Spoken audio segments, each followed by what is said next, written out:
नमस्कार, मैं हूं आपके साथ सोनिया चौहान। उत्तराखंड की खबरों में आप सभी का स्वागत है। रुक करते हैं खबरों की ओर। उत्तराखंड में लोकसभा चुनाव से पहले बम्पर भर्ती होने जा रही है। इसके साथ ही कई भर्तियों के परिणाम भी आने वाले हैं। मिली जानकारी के मुताबिक उत्तराखंड लोक सेवा आयोग ने इस साल अभी तक 3040 पदों पर अधिकारियों की भर्तियां की, जबकि 3595 का परिणाम तैयार हो रहा है। वहीं धामी सरकार का दावा है कि राज्य में जहां 22 साल में 6869 अधिकारी भर्ती हुए हैं, तो वहीं धामी सरकार ने एक साल में ही इनकी संख्या 6635 कर दी है। वहीं बीजेपी विधायक विनोद चमोली का दावा है कि यह अभी सिर्फ शुरुआत है और आगे धामी सरकार बम्पर भर्तियों के साथ ही बड़ी संख्या में युवाओं को रोजगार देने की दिशा में कार्य कर रही है।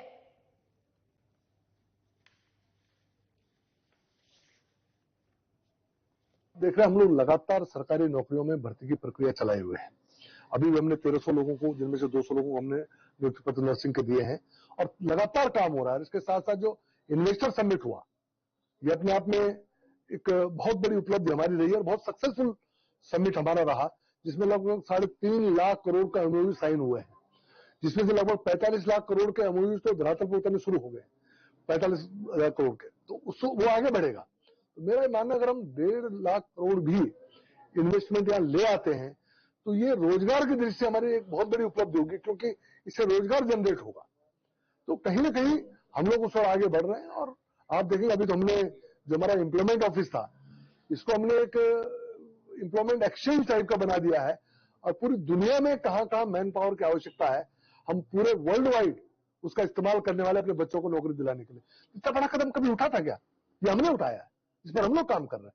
हमने तमाम रोजगार मेले लगाए, उसके माध्यम से हमने लोगों को रोजगार दिया। और विधानसभा के अंदर एक बार सवाल आया था, मूल निवास भू कानून समन्वय संघर्ष समिति के सदस्यों ने लोक गायक नरेंद्र सिंह नेगी से मुलाकात कर 24 दिसंबर को हुए सफल महारैली के लिए आभार जताया। सदस्यों ने देहरादून स्थित उनके आवास पहुंचकर उनसे मुलाकात की। वहीं सदस्यों ने 24 दिसंबर को हुई महारैली की सफलता का श्रेय नेगी को देते हुए उनसे भविष्य में मार्गदर्शन देने की अपील भी की। और इसको लेकर नरेंद्र सिंह नेगी ने संघर्ष समिति के सदस्यों का उत्साह बढ़ाया और सराहना की, और साथ ही कहा कि प्रदेश के लोगों में अपने हक को लेकर जागरूकता देखी जा रही है और आगे चलकर बड़ा आंदोलन में बदल हो सकता है और ये संघर्ष रुकना नहीं चाहिए। वहीं इस मौके पर प्रांजल नोडियाल, वंदना रावत आदि मौजूद रहे।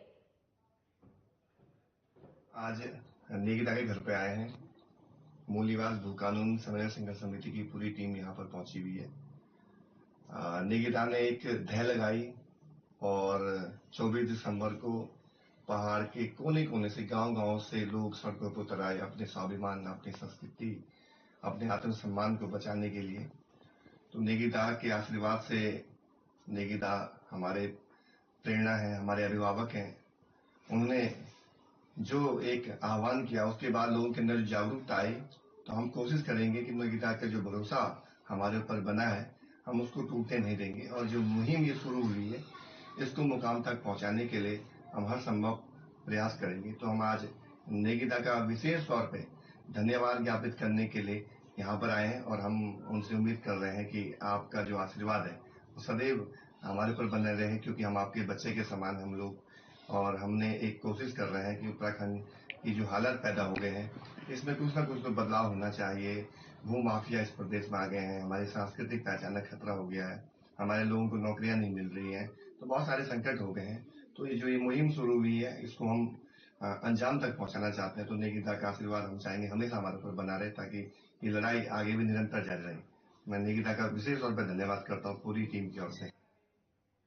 उत्तराखंड बेरोजगार संघ के अध्यक्ष ने एक प्रेस वार्ता रखी, जिसमें उन्होंने कहा कि सरकार द्वारा एसडीएम की भर्ती में घोटाले किए गए हैं और उनकी मांग है कि वो इन घोटालों की सीबीआई द्वारा जांच हो, किंतु सरकार द्वारा इसकी कोई पहल नहीं की गई। इसलिए ये सब पिछले 304 दिनों से धरना प्रदर्शन कर रहे हैं। साथ ही उनका कहना है कि सरकार द्वारा सीबीआई जांच इसलिए नहीं की जा रही क्योंकि सरकार का इस घोटाले में पूरी तरह से हाथ है और प्रदेश के भीतर सबसे बड़ी परीक्षा और उस परीक्षा में सबसे बड़े पद एसडीएम के नियम विरुद्ध नियुक्ति होना ये दर्शाता है कि उत्तराखंड की सरकार भ्रष्टाचार के दलदल में फंस चुकी है, जहां इसको निकलना बहुत मुश्किल है। वहीं साथ ही उनका कहना है कि उत्तराखंड में नकल विरोधी कानून होने के बावजूद भर्ती घोटाला करने वालों पर कोई कार्रवाई क्यों नहीं की जा रही। उन पर कार्रवाई कर उनके कुकृत्य को जनता के सामने लाएं, और यदि ऐसा ही चलता रहा तो उत्तराखंड का युवा चुप नहीं बैठेगा।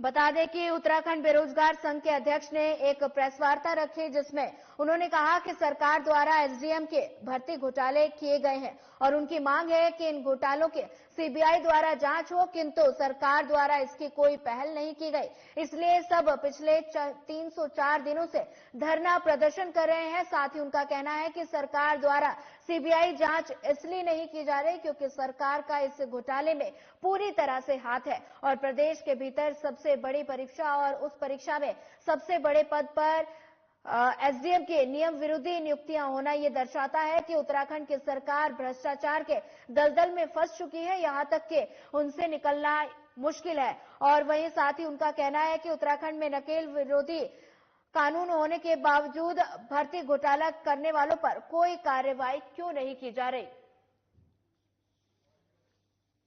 देखिए, आज यही असमंजस्य की स्थिति पैदा हुई है कि जिस सीबीआई भर्ती घोटालों की सीबीआई जांच के लिए हम 304 दिनों से वहां पर बैठे हुए हैं और यहां का युवा सरकार की तरफ उम्मीदों की नजर से देख रहा कि कभी ना कभी सरकार भर्ती घोटालों की सीबीआई जांच करवाएंगे, परंतु आज जब उसका कारण पता लगा तो अपने आप में बड़ा अचंभित होने वाली बात है। आज जब ये पता लगा कि सीबीआई जांच क्यों नहीं हो रही है, क्योंकि सीबीआई जांच में एसडीएम जैसे पदों के लिए उत्तराखंड सरकार की कैबिनेट और उत्तराखंड के मुख्यमंत्री खुद पैरवी कर रहे हैं, खुद एडी चोटी का जोर लगा रहे हैं कि किस प्रकार से भ्रष्टाचार करके, लेन देन करके, भाई भतीजावाद करके वो एसडीएम बना रहे हैं। ये बड़ा दुर्भाग्य है। आज तक चाहे चपरासी की नौकरियों की बोली लगी हो, चाहे बाबुओं की नौकरियों की बोली लगी हो, चाहे तमाम ग्राम विकास अधिकारी इस प्रकार की चीजें हुई हो, प्रदेश के भीतर सबसे बड़ी परीक्षा और उस परीक्षा में सबसे बड़े पद एसडीएम के पदों पर इस प्रकार से नियम विरुद्ध नियुक्तियां होना यह दर्शाता है कि ये उत्तराखंड प्रदेश भ्रष्टाचार की उस दलदल में फंस चुका है जहां से बाहर निकालना अब बहुत मुश्किल है। और अगर इसी Mussoorie winter line carnival Himachali कलाकार विक्की चौहान और उत्तराखंड के कलाकार प्रियंका मेहर के नाम ले रही है और विक्की चौहान और प्रियंका मेहर का जादू दर्शकों के सिर चढ़कर बोला।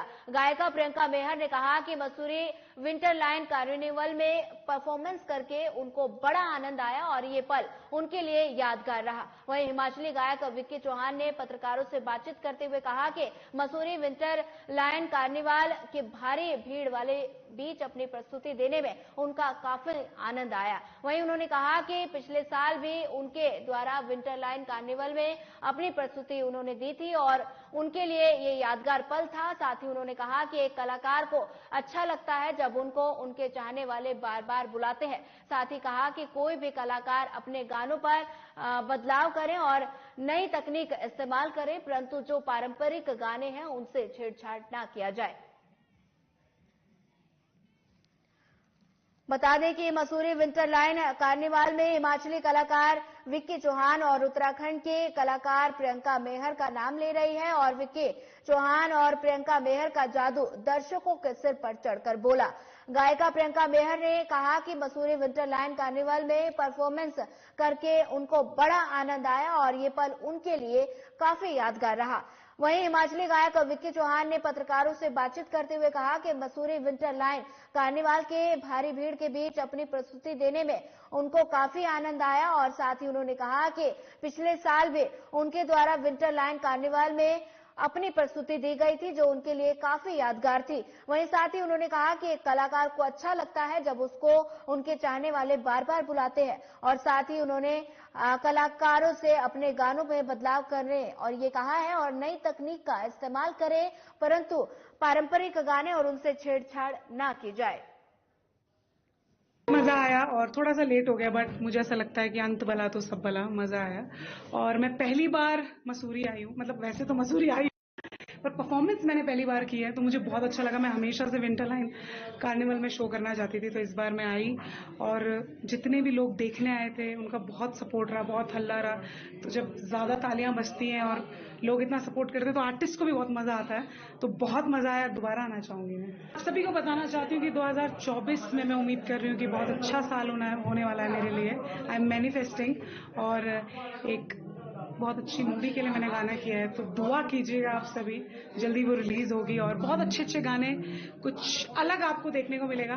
मैं इस तरीके से देखती हूँ कि मैं अपनी लाइफ में कहीं भी जाऊंगी, जैसे मुझे बॉलीवुड जाना है, कहीं भी जाना है, या हिंदी बड़े जो भी चीजें हैं, बट मुझे ना डांस करना सिर्फ पहाड़ी गानों में अच्छा लगता है। तो मैं कभी भी जब मैं कहीं भी पहुंच जाऊं, मैं पहाड़ी गाना कभी नहीं छोड़ूंगी, क्योंकि ये मेरे रूट्स हैं।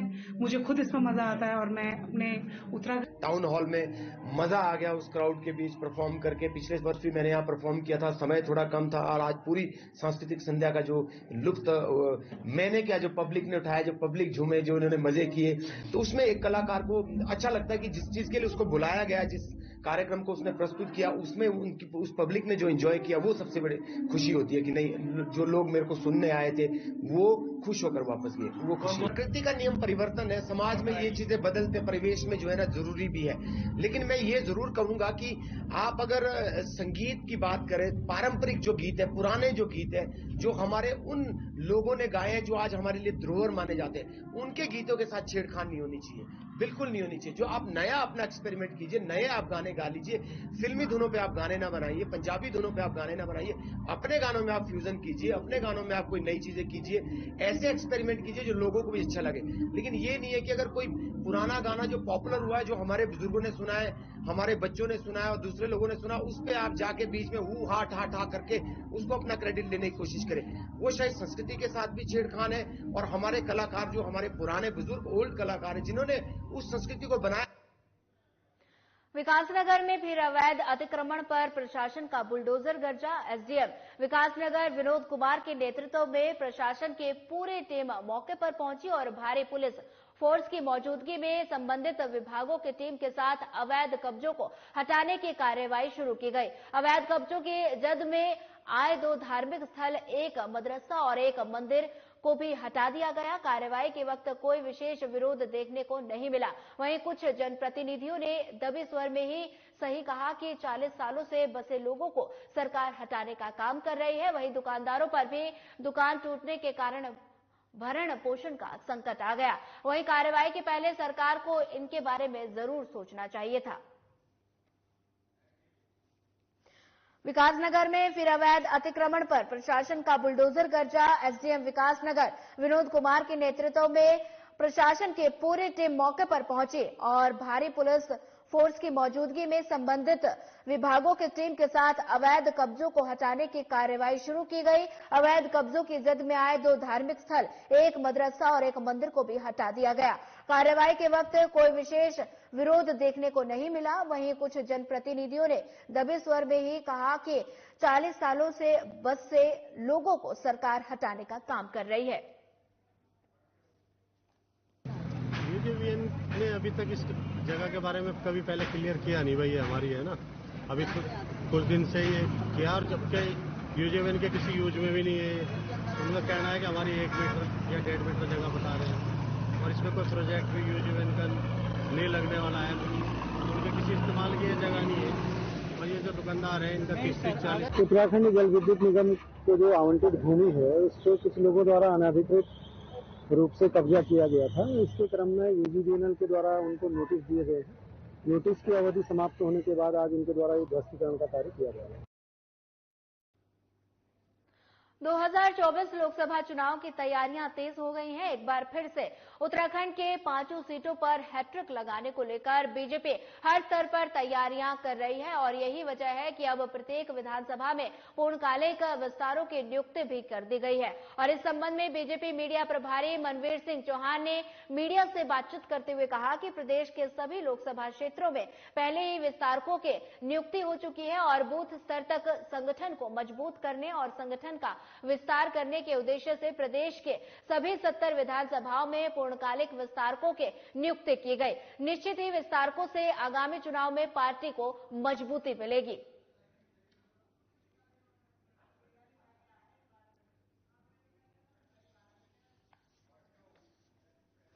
देखिए, भारतीय जनता पार्टी आगामी लोकसभा चुनाव को लेकर के बूथ प्रबंधन और प्रत्येक बूथ पर भारतीय जनता पार्टी जीते, इसको लेकर कर रणनीति बनाई है। और भारतीय जनता पार्टी के द्वारा पहले लोकसभा स्तर पर एक पूर्णकालिक विस्तारक की नियुक्ति की गई और अब 70 की 70 विधानसभा में भारतीय जनता पार्टी ने अपने एक पूर्णकालिक विस्तारकों की नियुक्ति की है, जिसका प्रशिक्षण वर्ग काशीपुर में आज संपन्न हुआ है। और भारतीय जनता पार्टी के द्वारा ये जो हमारे 70 विस्तारक हैं, ये पूर्ण रूप से अपना पूरा समय जिस विधानसभा में उनको पार्टी के द्वारा काम दिया जाएगा, वहां 24 घंटे पार्टी के लिए काम करेंगे और वहां पर बूथ प्रबंधन और भारतीय जनता पार्टी की जो केंद्र की और प्रदेश की सरकार है, उनकी जो महत्वाकांक्षी योजना है, उसका आम व्यक्ति को अधिक से अधिक लाभ मिले। उत्तरकाशी के पुरोला विधानसभा क्षेत्र से बीजेपी विधायक दुर्गेश लाल ने भेड़ पालकों से मुलाकात कर उनकी समस्याओं को जाना और निदान की बात कही। वहीं आपको बता दें कि पुरोला विधानसभा क्षेत्र में आय का मुख्य साधन बागवानी और पेड़ पालन है। पिछले दिनों क्षेत्र के भेड़ पालक अपनी भेड़ों को चराने के लिए देहरादून के रायपुर क्षेत्र आए थे। यहां पर उनके 300 से अधिक भेड़ों की किसी अज्ञात बीमारी के चलते मौत हो गई। गौरव की अक्सर परमिट लेकर उत्तरकाशी के भेड़ पालक देहरादून में अपनी भेड़ों को चराने के लिए आते रहते हैं। विधायक दुर्गेश लाल ने इस विषय को लेकर प्रदेश के पशुपालन मंत्री सौरभ बहुगुणा से मुलाकात की और आने वाले दिनों में वो मुख्यमंत्री पुष्कर सिंह धामी से मुलाकात कर उचित मुआवजा देने की मांग करेंगे।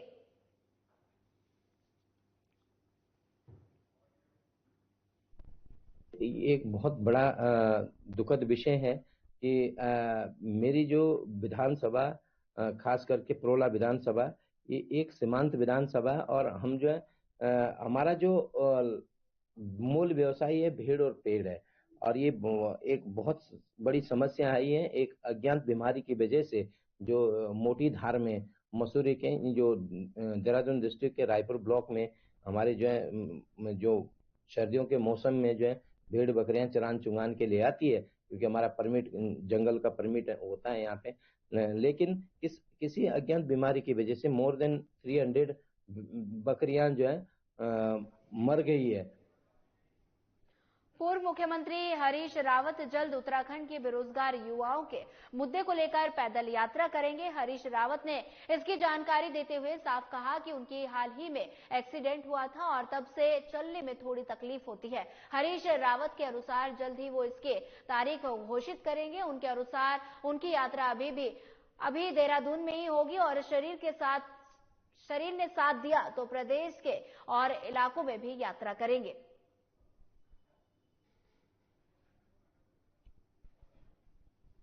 दुर्घटनाग्रस्त हो गया था, तो इसलिए बहुत ज्यादा चलने और वर्क के लोड को लेने की स्थिति में अभी नहीं हूं, मगर समय हमारा इंतजार नहीं कर रहा है।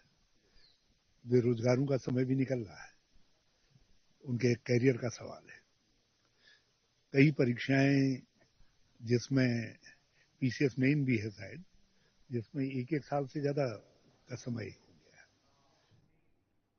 अभी मुक्तेश्वर आनंद महाराज मुखी मठ पहुंचे, जहां लोगों ने उनका भव्य स्वागत किया। वहीं सभा को संबोधित करते हुए उन्होंने कहा कि 4 धाम बंद नहीं होते बल्कि कपाट बंद होने का भ्रम फैलाया जाता है, जबकि यात्रा पूरे वर्ष चलती रहती है। सिर्फ शीतकालीन में गंगोत्री धाम में बर्फ ज्यादा गिरने से 6 महीने के लिए मां गंगा के दर्शन शीतकाल प्रवास मुखी मठ में होते हैं और इसी तरह चारों धामों की यात्रा खुली है, लेकिन शीतकालीन प्रवास में भी दर्शन कर सकते हैं। इसी को लेकर अभी मुक्तेश्वर महाराज ने कहा कि हम मीडिया के माध्यम से देश विदेश में संदेश देना चाहते हैं कि आप 4 धाम यात्रा पर शीतकाल हो या चाहे भीष्मकाल, यात्रा खुली रहती है, कोई बाध्यता नहीं है।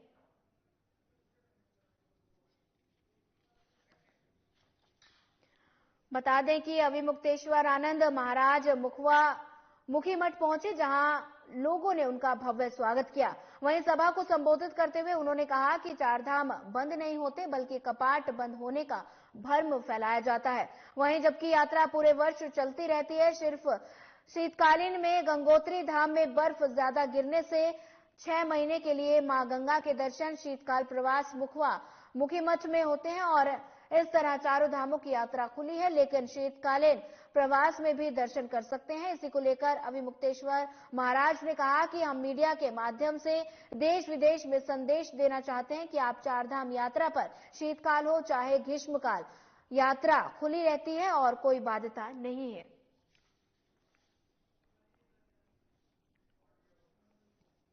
तो बहुत ही अच्छा लग रहा है अपने गांव मुखवा में। अभी शीतकालीन गंगोत्री जैसे स्वामी जी ने इसको नाम दिया है, तो हमारा बहुत ही अच्छा भाग्य है जो यहाँ पे स्वामी जी आए हैं और उन्होंने हमको रास्ता दिखाया है कि और हमको कैसे इसको जैसे गंगोत्री में लोग आते हैं ऐसे इसको भी बनाना है।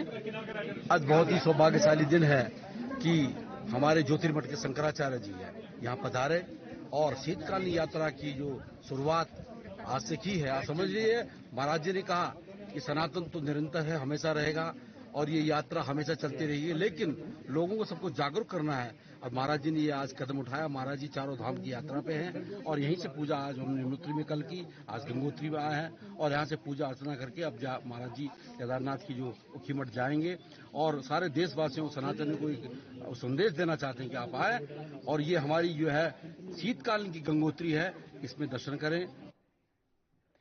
शहर में अक्सर आगजनी की घटना होने पर अग्निशमन पुलिस को घटना तक पहुंचने में समय लग जाता है, जिसका मुख्य कारण यातायात का अत्यधिक दबाव और फायर स्टेशन का दूर होना है। वहीं इसको लेकर डीजीपी अभिनव कुमार ने अग्निशमन को रैपिड रिस्पांस टाइम कम करने के निर्देश दिए। मुख्य अग्निशमन अधिकारी वीपी यादव ने कहा कि मुख्यालय के माध्यम से 4 फायर स्टेशनों का प्रस्ताव भेजा गया, क्योंकि अध्ययन में पाया गया कि अन्य जगहों पर रिस्पांस टाइम 15 मिनट है, जबकि देहरादून शहर में ये जाम की स्थिति के कारण 30 से 35 मिनट है।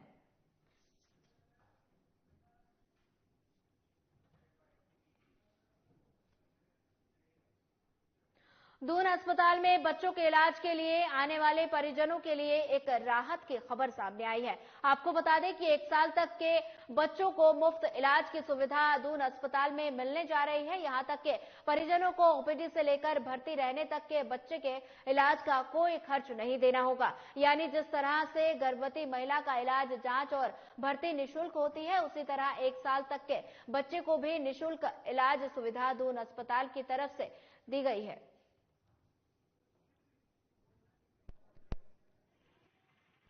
सरकार ने, हमारे उत्तराखंड सरकार ने 2 स्कीम इस तरीके की चलती है, जननी सुरक्षा योजना और एक ऊर्जा बोई, जिसके अंतर्गत 1 साल तक के बच्चों को निःशुल्क उपचार और जांचें और दवाइयों के लिए इंस्ट्रक्शंस है और वो हमने अपने सभी डॉक्टर्स को जो बच्चों डील करते हैं उनको बता दिया गया है और बिलिंग पर भी हम लोगों ने इस चीज़ के ऑर्डर दे रखे हैं कि आगे से कोई भी इस तरह का इसमें चार्जेस नहीं लगेंगे और 1 साल तक के बच्चों का राज्य सरकार की तरफ से पूरी तरह निःशुल्क उपचार है।